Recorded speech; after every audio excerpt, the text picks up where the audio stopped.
the Bridgerton series, and that was kind of an accident. I wanted to write a 3-book series. My editor said, no, just do 2, because whenever people write a trilogy, the middle book always kind of sucks. You know, because the first book is, you know, everything goes into that first book, and then you save the really interesting character for the last one, and then the middle one's kind of filler.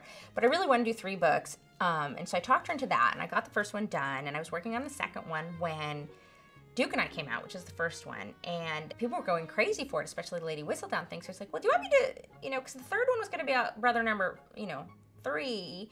So do you want me to do brother number 2? So then it kind of exploded, and we knew it was going to be 8, which I had never intended. So there's that, and the whole Lady Whistledown thing, which was also kind of an accident.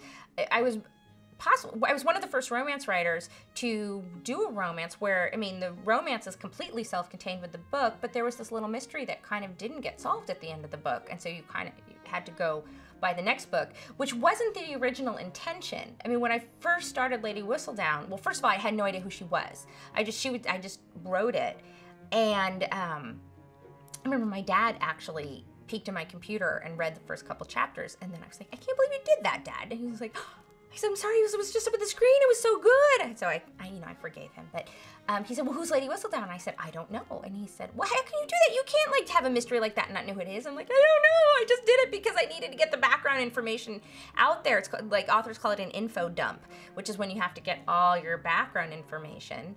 And I needed an info dump, and so I put it in a gossip column, but I didn't know who was writing the gossip column.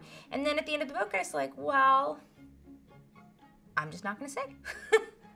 And we just brought it over to the next book, and it just turned out to be great. So that was probably the greatest non-decision of my career.